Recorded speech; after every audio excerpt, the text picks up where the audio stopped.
Imagine you wake up tomorrow. No phone, no electricity, no machinery, just your hands and your mind. Now, build something that will still be standing in 4,000 years. You can't do it. I can't do it. And here's the part that should genuinely disturb you. Neither can we right now. Today, with everything we have, in 2023, a team of engineers from a leading European university ran a computer simulation. They fed in our best modern cranes, our most advanced logistics software, our strongest materials. The conclusion: we still don't have a definitive, agreed-upon explanation for how the Great Pyramid was built. Not a theory everyone accepts. Not a method we can fully replicate. We don't know. And the pyramid is just the beginning. What you're about to find out in the next 40 minutes has been sitting in academic journals, buried under technical language, ignored by mainstream media. And it changes everything. You think you know about how advanced human beings really were. Stay with me. Here's what we're covering today. 6 ancient civilizations, each one hiding something that modern science is still struggling to explain. We're going to move fast, but we're going deep. By the end of this, you will never look at human history the same way. And I want to be clear about something before we start. This isn't a conspiracy video. No aliens, no secret societies, no mysticism. Everything in this script has a source. Real archaeologists, real peer-reviewed papers, real discoveries. The truth, it turns out, is far stranger than the theories. Let's go. Let's start with what everyone thinks they know. The pyramids were built by slaves, thousands of them. Whipped, dragged, crushed under limestone. That's wrong. We know that now. In 1990, a horse stumbled near the Giza Plateau. The rider fell, and beneath the sand, they found a city, not a slave camp.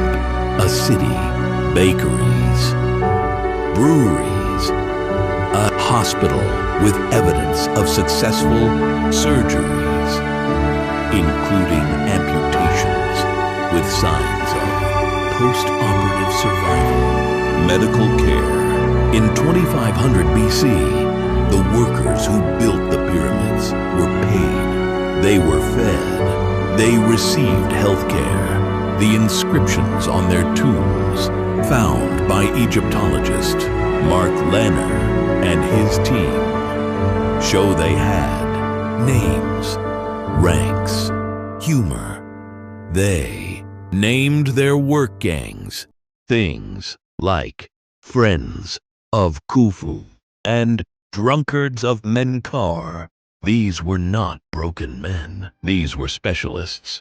But here's where it gets genuinely unsettling. The Great Pyramid of Giza contains 2.3 million stone blocks. The average weight, 2.5 to 15 tons each. The heaviest stones, in the king's chamber, weigh up to 80 tons.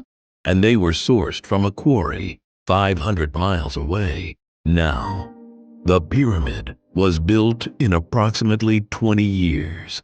That's the Egyptologist's best estimate. Run the math.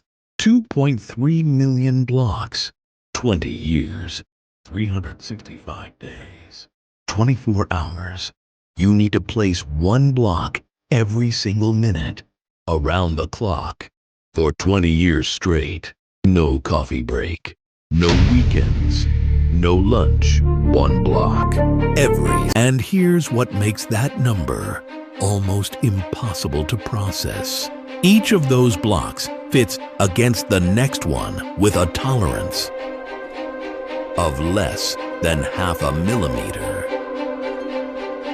Modern stonemasons, working with laser-guided diamond saws, struggle to replicate that precision, the outer casing stones, most of which have been stripped away over the centuries, were polished to a mirror finish.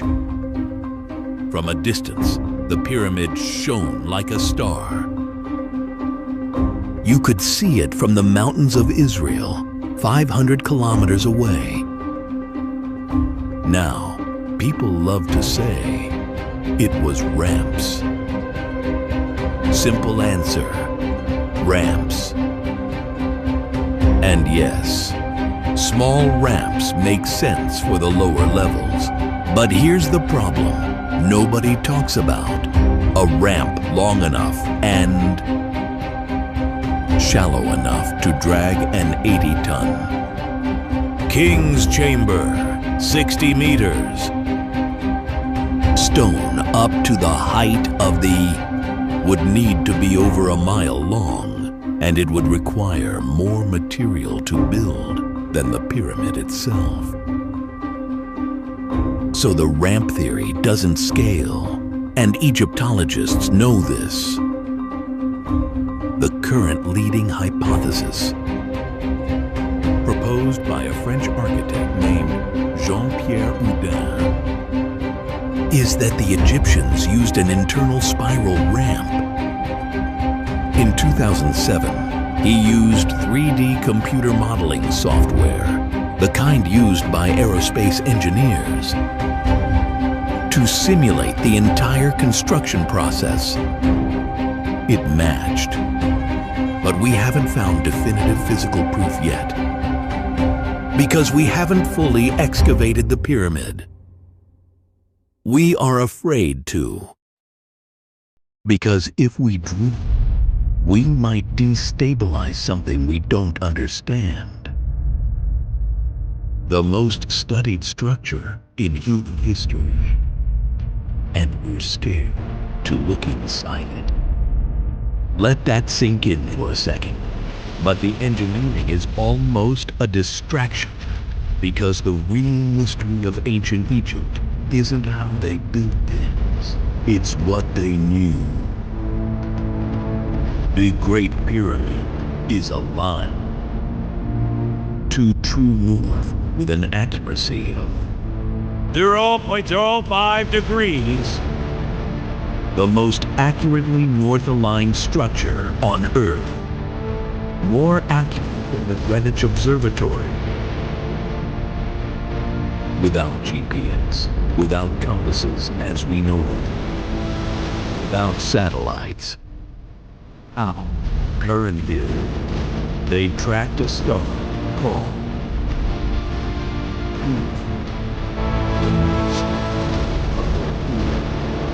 using a simple tool, a plumb line, and a sighting instrument, but achieved 0.05 degrees of accuracy with a plumb line. That requires thousands of observations, mathematical models, a level of systematic, generational scientific process we didn't credit ancient Egypt with having until now. And then there's this. The 3 pyramids of Giza. Near the 3 stars of Orion's belt. Precisely, including the slight offset in alignment. They didn't just point at the sky. They mapped it in stone at a scale you can see from orbit. Why? The most compelling answer comes from their own texts. The pyramid texts, among the oldest religious writings ever found, describe a celestial journey, the pharaoh becoming a star, returning to Orion. pyramid wasn't a tomb in the way we think of tombs. It was a machine, a launching pad, a statement written in mathematics and stone, aimed at the cosmos, meant to last forever. And it has. 79 BC, the Mediterranean Sea. A Roman merchant ship is caught in a storm off the coast of Greece. The crew fights the waves for hours. They lose. The vessel sinks to the bottom of the Aegean Sea, 45 meters down, and it takes its cargo with it. Bronze statues, marble sculptures, glass, pottery, and one object, small, unremarkable, the size of a shoebox. It sits there in the dark. For 2,000 years, nobody knows it exists. Nobody is looking for it. A Greek sponge diver named Elias Stadiatos pulls on his diving suit off the coast of a tiny island called Antikythera. He's looking for sponges. That's it, just sponges. He goes under, and then he stops. He later told his crew the seafloor was covered in bodies, rotting corpses staring up at him. He shot back to the surface, ripped off his helmet, refused to go back down, but they weren't bodies. They were statues, bronze and marble masterpieces. The private art collection of a Roman aristocrat, preserved for 2,000 years on the ocean floor. Over the next several months, the Greek Navy helped recover the cargo. Statues, coins, jewelry, glassware, extraordinary finds. Every single one. But one object got almost no attention. A lump of corroded bronze, the size of a shoebox. It was cataloged, labeled, placed in a storage room at the National Archaeological Museum in Athens, and then forgotten for 50 years. 1951, a British historian named Derek Day Sola Price is visiting the National Archaeological Museum in Athens. He's a physicist by training, a science historian by passion. And something about that corroded lump catches his eye. He requests a closer look, and then a closer look again. He spends years studying it, measuring, photographing, analyzing every fragment. And in 1959, 8 years later, he publishes a paper in the Scientific American.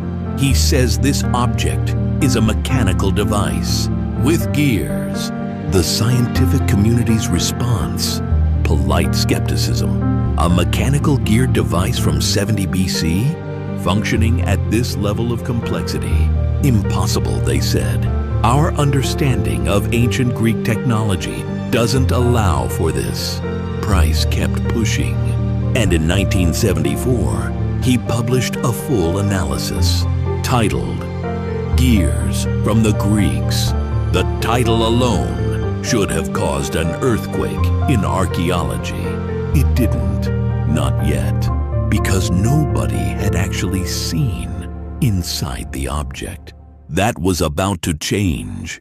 A team of researchers from Britain, Greece, and America brings something new to the Antikythera Mechanism, a 3D X-ray scanner called a microfocus computed tomography machine, the kind used to examine aircraft engine parts without dismantling them.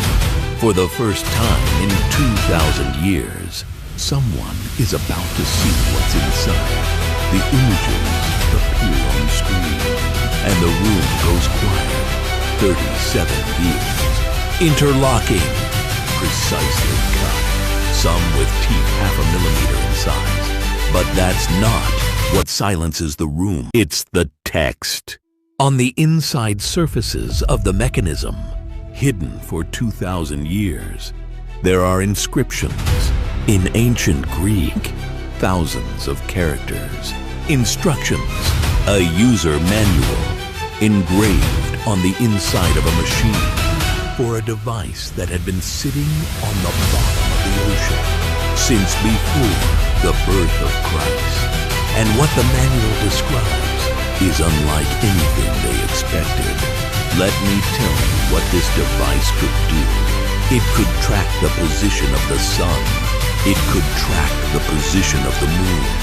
It could predict solar eclipses accurately. Up to 223 lunar months, 18 and a half years into the future. It could calculate the schedule of the ancient Olympic Games. And then, let me explain why that last one matters.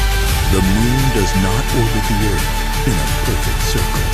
It speeds up. It slows down. The technical term is the lunar anomaly. This irregularity was not mathematically described in mainstream Western science until Johannes Kepler in 1609.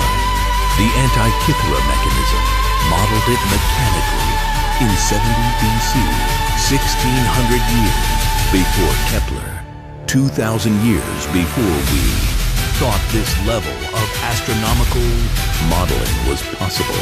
In 2021, the University College London research team published a full digital reconstruction in Scientific Reports, one of the most respected peer-reviewed journals on Earth. Their conclusion was formal, careful, and devastating. This was an analog computer, the world's first computer, built 2,000 years before we thought computers were possible. Here's what bothers the researchers most, and I want you to really sit with this. Slow, quiet, conversational. The most unsettling moment in the chapter. It's not that the mechanism is sophisticated. We accept that now. The evidence is undeniable. It's something else entirely. Beat. The Antikythera Mechanism shows no signs of being a first attempt.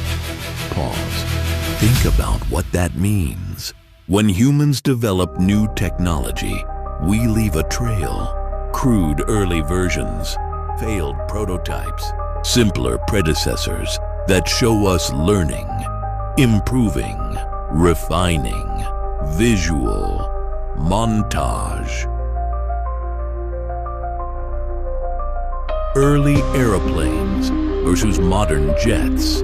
Early computers filling entire rooms versus modern laptops. Early telescopes versus Hubble. The Wright brothers' first plane looks nothing like a 747. The first computers filled entire rooms. The first telescopes were toys compared to what followed. Every technology has a childhood. The beat. Music drops out completely. The Antikythera Mechanism has no childhood we can find. No cruder versions. No simpler predecessors. No developmental lineage in the archaeological record. It appears fully formed, refined, elegant, bar.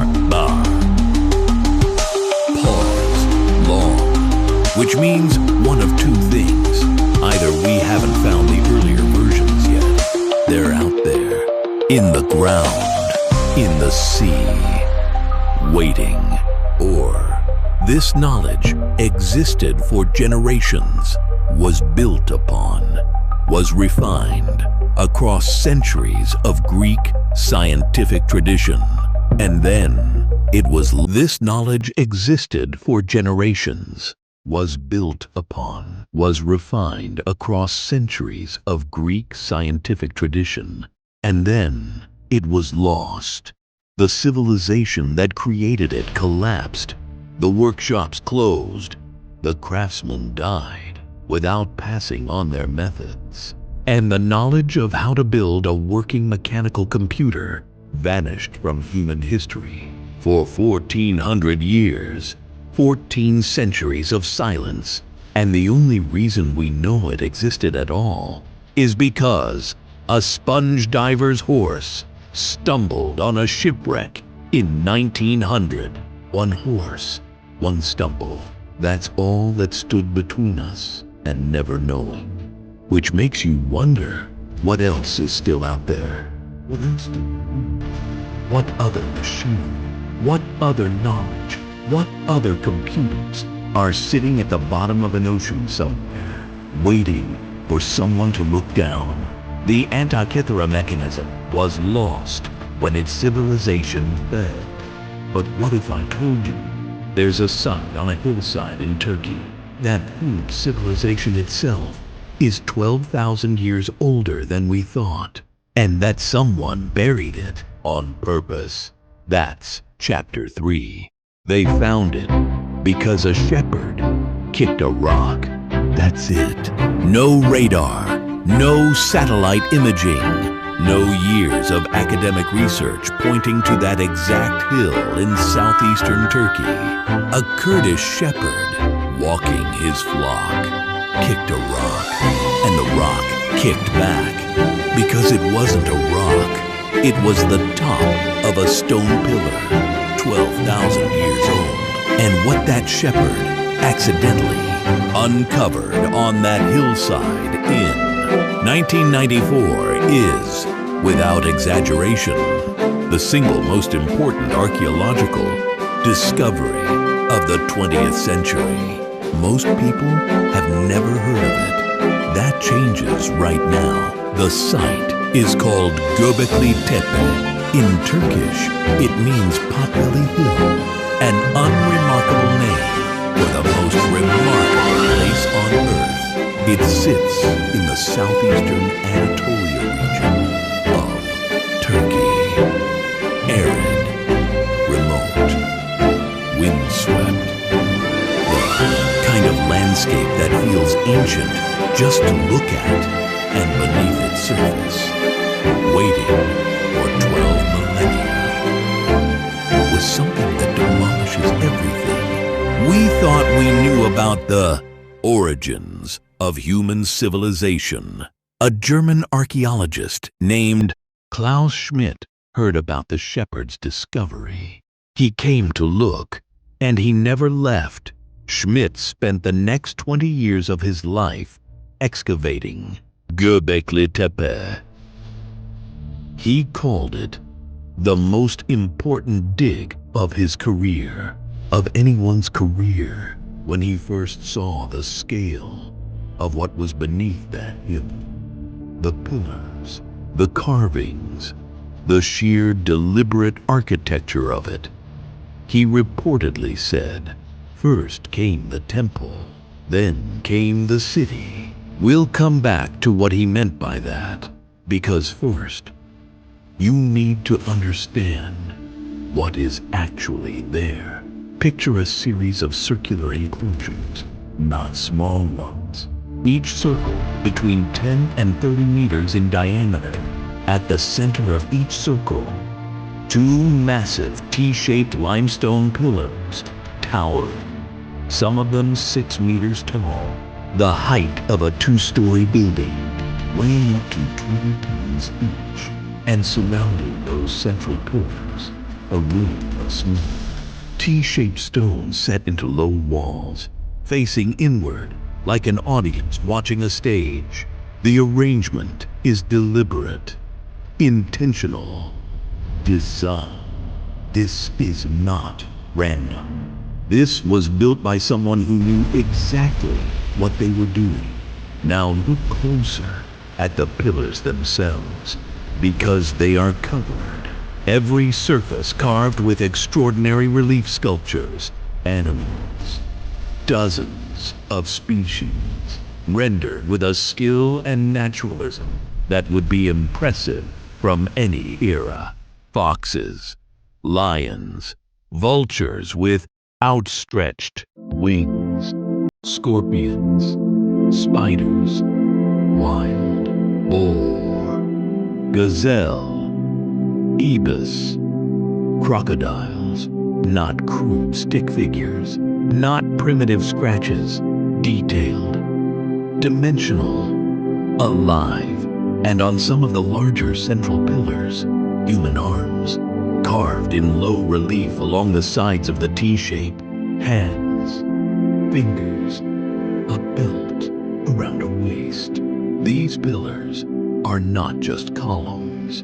They are people, abstract, stylized, enormous human figures standing in their circles, facing inward, watching something, waiting for something. We don't know what. And now, the number that changes everything. Göbekli Tepe is 12,000 years old. 12,000 years. Let me put that in context for you. Because the number is so large, it stops meaning anything unless you compare it. The Great Pyramid of Giza, the one we spent an entire chapter marveling at, is 4,500 years old. Stonehenge, 5,000 years old. The oldest known city in continuous habitation, Jericho, approximately 10,000 years old. Ancient Mesopotamia, Sumeria, the cradle of civilization, as we have always called it, 6,000 years old. Göbekli Tepe is older than all of them, older than writing, older than the wheel, older than agriculture as we understood its timeline. By 7,000 years, 7,000 years. And here is where everything our textbooks told us falls apart. Because here is what mainstream archaeology said about 12,000 years ago before Göbekli Tepe was discovered. Human beings were hunter-gatherers, nomadic, scattered. Small bands of people following animal herds across open landscapes, surviving, nothing more. No permanent settlements, no organized religion, no complex social hierarchies, no architecture, just people and animals and the open sky. That was the consensus, settled science, agreed upon, taught in universities worldwide. And then Klaus Schmidt started digging, and the consensus collapsed. Because here is what you cannot do as a nomad. You cannot build Göbekli Tepe. The math makes it impossible. The stones used to build this complex were quarried from limestone bedrock, approximately 100 meters away from the site. Each stone weighing up to 20 tons, moved without wheels, without metal tools, without horses or oxen, according to the era's accepted technology timeline. Researchers estimate it would have required between 500 and 1,000 people working in coordinated teams to move and raise each of these pillars. 500 to 1,000 people in one place at one time, 12,000 years ago. Think about what that actually requires. You need 500 to 1,000 people gathered in one location. That's not a nomadic hunting band. That's a community, a settlement. You need to feed all 500 to 1,000 of them while they're doing this work, which means you need food production, storage, distribution, organization, which means you need agriculture or a food surplus so large it challenges everything we thought about pre-agricultural societies. You need someone designing this, an architect, an engineer, someone who could look at a hillside and envision circles of 20-ton T-shaped pillars and then communicate that vision clearly enough for 500 people to execute it.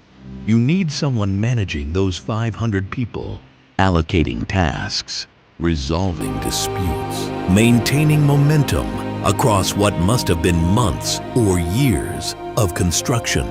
You need, by every definition that archaeology uses, an organized society, a civilization, 12,000 years before we thought civilization was possible. Klaus Schmidt believed he understood what Göbekli Tepe was. Not a city, not a palace, not a settlement, a temple, a place of ritual, of gathering, of shared meaning. And his theory, the one that turned archaeology on its head, was this. We had the story backwards. For generations, archaeologists assumed the sequence went like this. First, humans developed agriculture. Then, the food surplus allowed permanent settlements. Then, settlements grew into cities.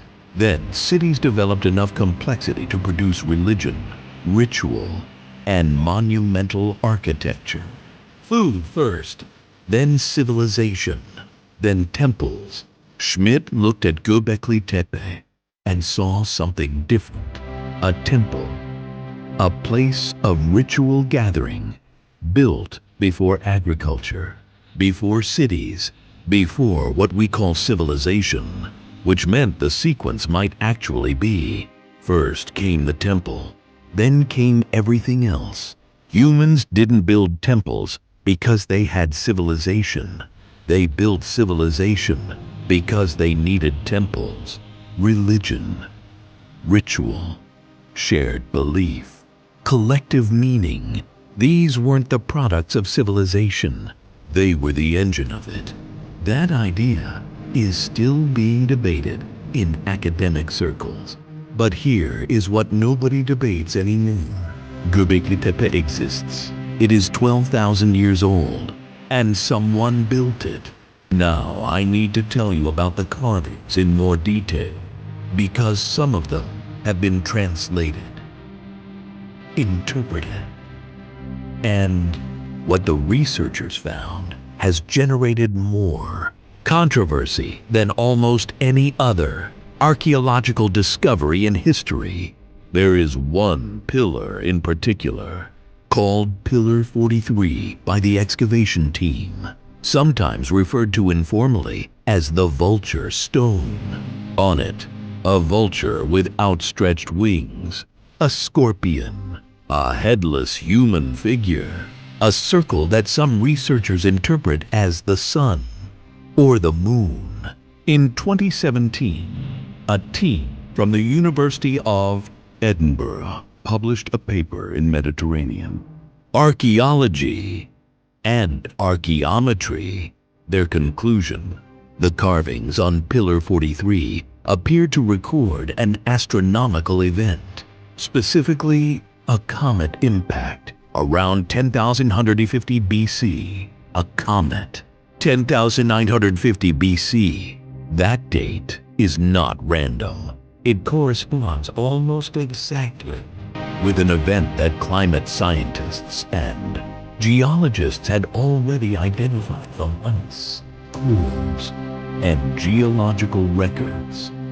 A period of sudden dramatic climate change called the Younger Dryas. A cooling event so severe it lasted 200 years. It killed off multiple large mammal species. It disrupted ecosystems across the northern hemisphere.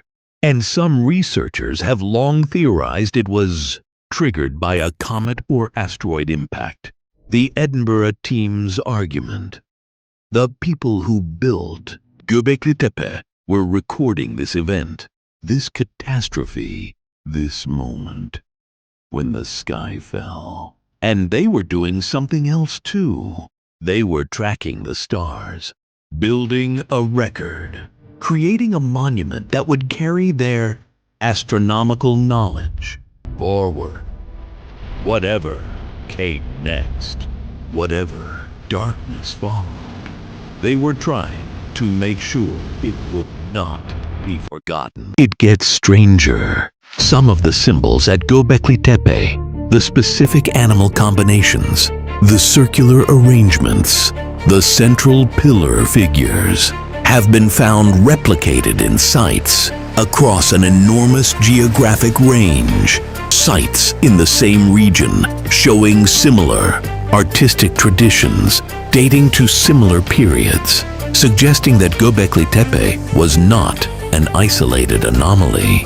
It was part of something larger, a network, a shared culture, a shared symbolic language spreading across the ancient world 12,000 years ago. A civilization we didn't know existed that had its own art, its own religion, its own astronomy, and its own catastrophe. Now, I have to tell you the part that disturbs every archaeologist who works on this site. When the people of Göbekli Tepe were finished with each circular enclosure, finished in the sense of completing its ritual life, whatever that meant to them, they buried it on purpose, deliberately, carefully. They filled each completed circle with soil, limestone rubble, and debris, covering the pillars, covering the carvings, sealing the enclosures completely, and then they built new ones on top, layer after layer, circle after circle, buried and built, buried and built. For thousands of years. Why? That question has generated more theories than almost any other aspect of the site. Some researchers believe it was ritual closure, the way you might close a church, a sacred space being respectfully retired. Some believe it was protective, that they were preserving the pillars and carvings against the elements, ensuring they would survive whatever came next. Some believe the burial itself was part of the ritual, that covering the temple was an act of completion, a full stop at the end of a sacred sentence. And some, a minority, but a growing one, believe the people of Göbekli Tepe knew something was coming, a catastrophe, a collapse, a darkness, and they were hiding their most sacred knowledge where no one would think to look, underground, where it waited for 12,000 years until a shepherd kicked a rock. Here is the number that should make your stomach drop. Archaeologists have currently excavated approximately 5% of Göbekli Tepe. 5%. What you have seen, what has been photographed and studied and debated and published about. The pillars, the carvings, the circles, the vulture stone, all of that is 5% of what is there. Ground penetrating. Radar surveys of the hill show at least 16 more circular enclosures beneath the soil. 16, and possibly more beyond the current survey area. The full site may be 4 times larger than what has been found. What is down there? Pillars we haven't seen, carvings we haven't read, astronomical records we haven't decoded, symbols from a language we haven't learned, an entire civilization's worth of knowledge. Klaus Schmidt died in 2014. He spent 20 years on that hill. He gave his life to it. He never saw it fully excavated. Nobody alive today will see it fully excavated. The work will take generations, and every year, every single dig season, something comes out of that hill that forces the researchers to revise what they thought they understood. I want to leave you with one thought before we move on. The people who built Göbekli Tepe had the same brains we have. Homo sapiens, modern humans, Our neurological equals in every measurable way. They looked at the same stars we look at. They felt the same wonder we feel. They experienced loss and fear and the desperate human need to make something that lasts. And 12,000 years ago, before writing, before metal, before the wheel, before every marker we use to define the beginning of civilization, they stood on a hillside in Turkey, and they built something that required hundreds of people and years of labor and a level of social organization we said was impossible. Something decorated with the most beautiful stone carvings of their age. Something aligned to the stars. Something they eventually buried with their own hands. And in burying it, they saved it for us to find, to be humbled by. We are not the beginning of the human story. We are not even close.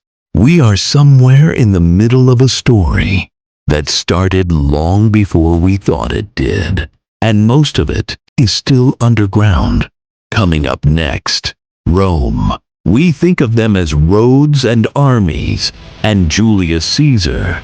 But Rome's greatest achievement wasn't conquest.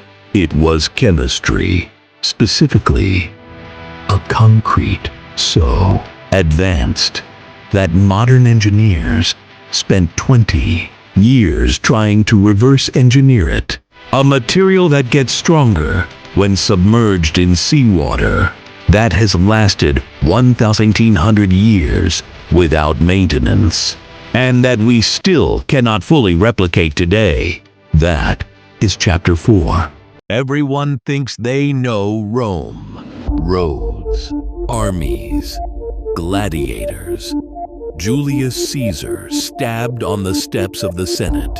Aqueducts stretching across the countryside like stone rivers suspended in air. Colosseums, where 50,000 people watched. Men fight to the death for entertainment. We know Rome, or we think we do, because here is what the history books leave out.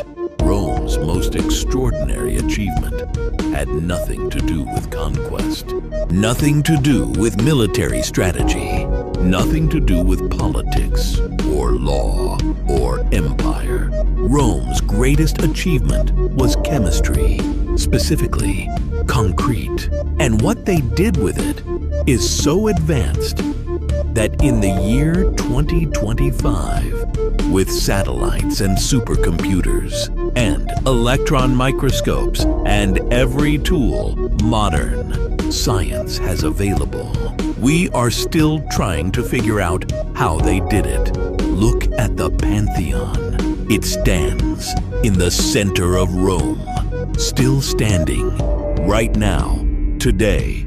You can walk inside it this afternoon if you buy a plane ticket. It was completed in 125 AD.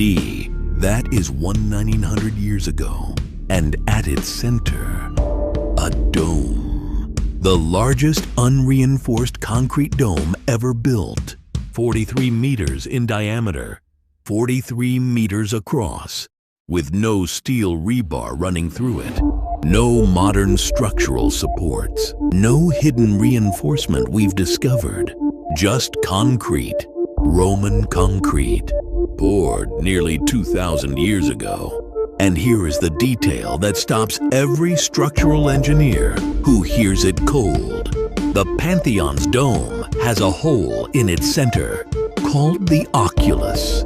9 meters across, open to the sky. It rained inside the Pantheon for centuries before proper drainage was installed. Water poured through that hole, pooled on the floor, saturated the base of the walls, and the dome got stronger, not weaker, stronger. Concrete that gets stronger when it gets wet. Let that sit for a moment.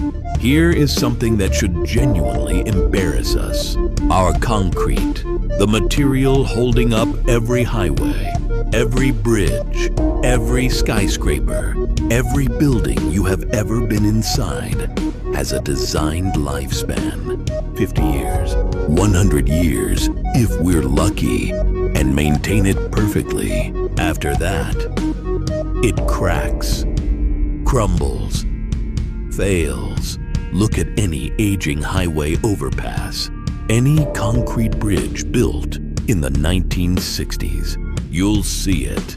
The rebar rusting through, the surface spalling, the slow, inevitable collapse. We pour billions of dollars every year into repairing and replacing concrete infrastructure.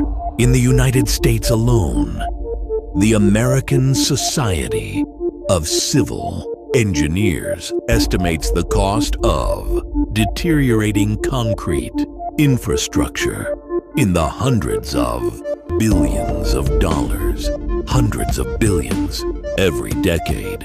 Because our concrete, the material we build civilization on, lasts less than a human lifetime without intervention. Now, look at the Roman harbor walls at Caesarea Maritima. For 2,000 years, marine archaeologists pulled samples in the 1990s and sent them to UC Berkeley. The researchers found something that made them run the tests again because they thought they had made a mistake. The concrete wasn't degrading. The seawater had triggered a chemical reaction inside the material. Seawater and volcanic ash combining to form new mineral crystals inside the concrete matrix. Tobermarite crystals, philipsite crystals, growing inside the concrete, filling the gaps, strengthening the bonds. The Roman concrete was not just surviving saltwater exposure. It was using saltwater to repair itself. 2,000 years of submersion, and it came out stronger than when it went in. So what was their secret? It took modern science until 2017 to formally publish the answer. A team of researchers from UC Berkeley, universities in Italy, and the European Synchrotron Radiation Facility in France. Years of analysis, some of the most powerful X-ray equipment on Earth, published in American Mineralogist, one of the most respected materials science journals in the world. The answer: volcanic ash. Specifically, a type of volcanic ash called pozzolana from the region around Pozzuoli, near Naples. Roman engineers mixed this volcanic ash with seawater and lime. The result was a chemical reaction called a pozzolanic reaction, which produced a concrete that behaved in the opposite way to modern Portland cement. Modern cement produces calcium silicate hydrate when it cures. This mineral is strong initially, but becomes brittle over time and deteriorates in salt water. Roman concrete produced calcium aluminum silicate hydrate, a different mineral structure entirely, one that becomes more interlocked, more crystalline when exposed to seawater over time.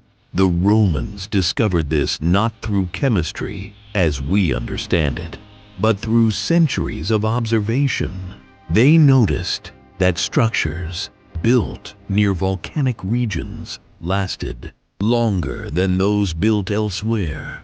They noticed that harbor walls survived better than inland walls.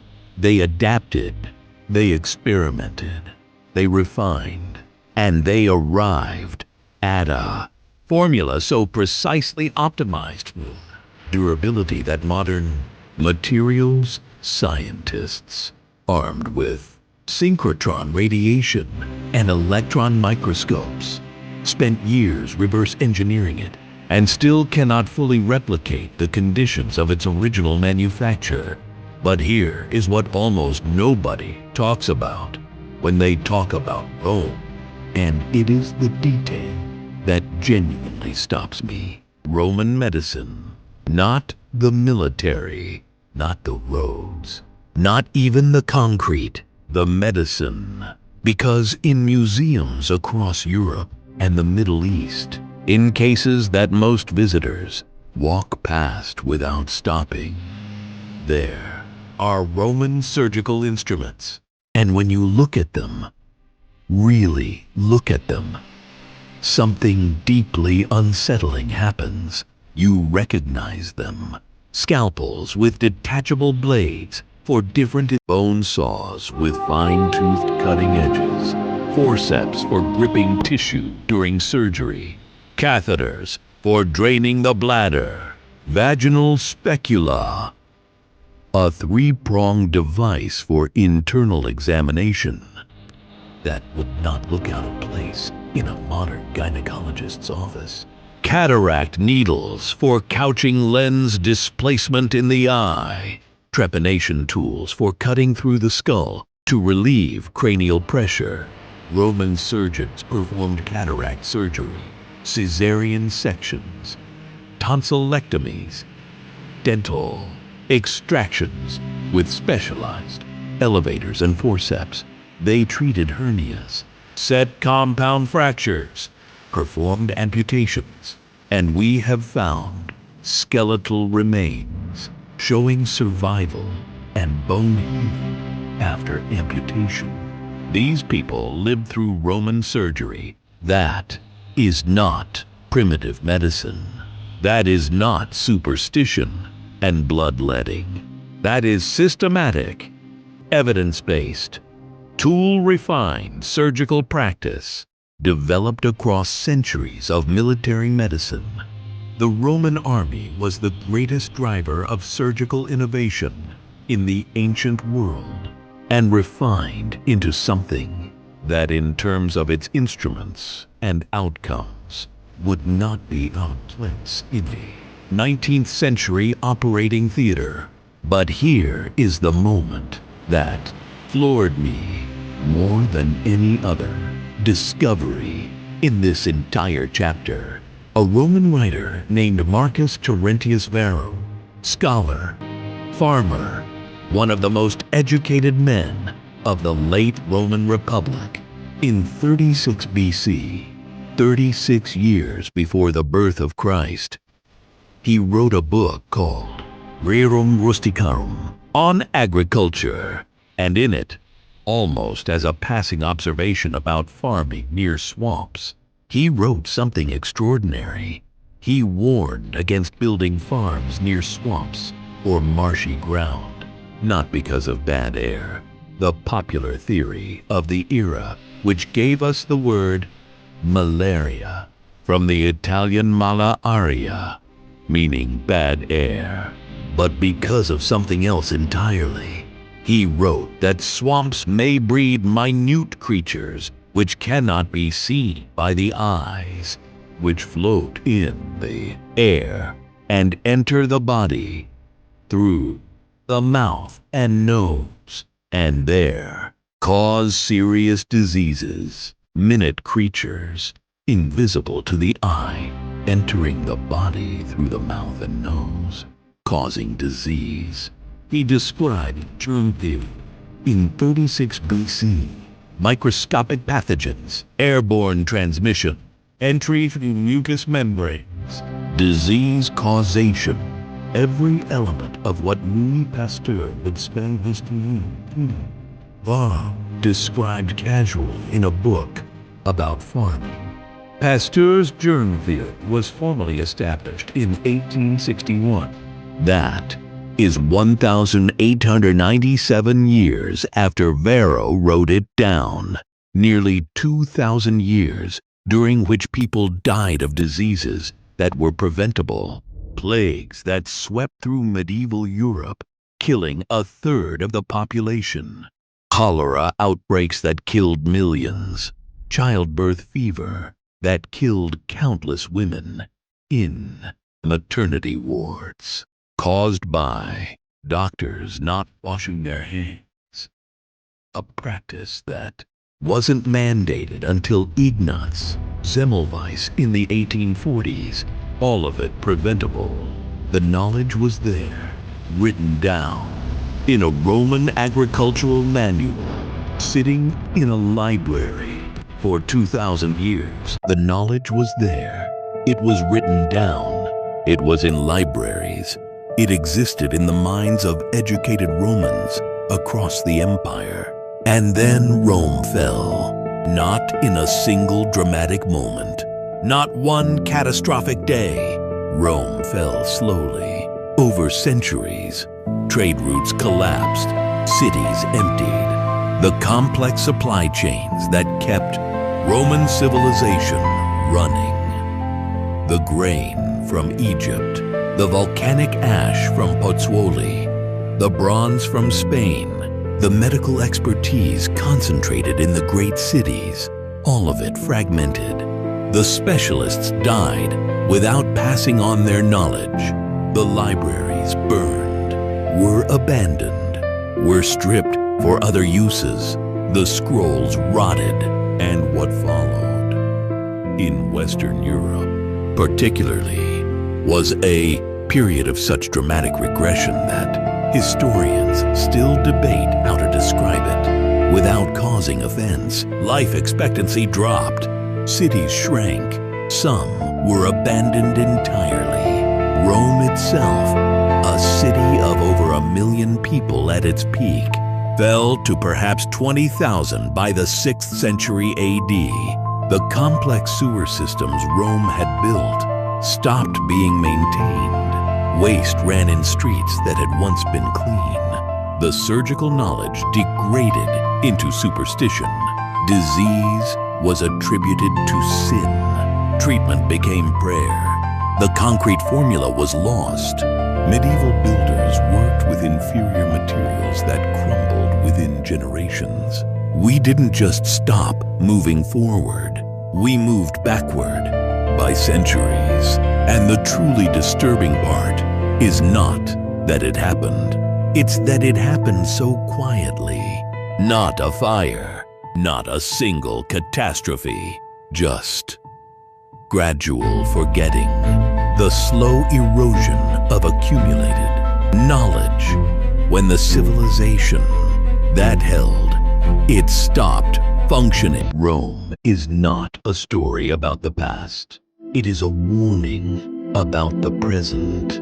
Every civilization that has ever existed has believed itself permanent. The Romans believed their empire would last forever. They called it the Eternal City for a reason. They could not conceive of a world in which their knowledge, their concrete, their medicine, their engineering would simply vanish. But it did, not because of barbarians at the gates, not because of any single enemy, because of complexity. The Roman system was extraordinarily complex. It required every part to function for the whole to survive. When the parts stopped communicating, when the trade routes broke down, when the tax base collapsed, when the political stability that held it together fractured, the knowledge had nowhere to live, and it died. Consider this. We know about Roman concrete because a few harbor walls happened to be submerged in seawater where they were protected from human interference for 2,000 years. We know about Varro's germ theory because a few copies of his agricultural manual survived in monastery libraries. Through luck and the personal interest of specific monks, we know about Roman surgical instruments because a handful of them were buried with their owners or lost in collapsed buildings and survived the centuries in the ground. Most of it is gone. the vast majority of Roman knowledge. The engineering manuals, the medical texts, the specific formulas and techniques and innovations of a civilization that lasted 1,000 years simply does not exist anymore. We are working from fragments, and those fragments are extraordinary, which means the full picture, the complete knowledge of what Rome understood about materials, medicine, engineering, agriculture, astronomy was more extraordinary still, and it is gone forever. Let that be what stays with you, not the grandeur of Rome, not the roads or the armies or the Colosseum, but the silence where the knowledge you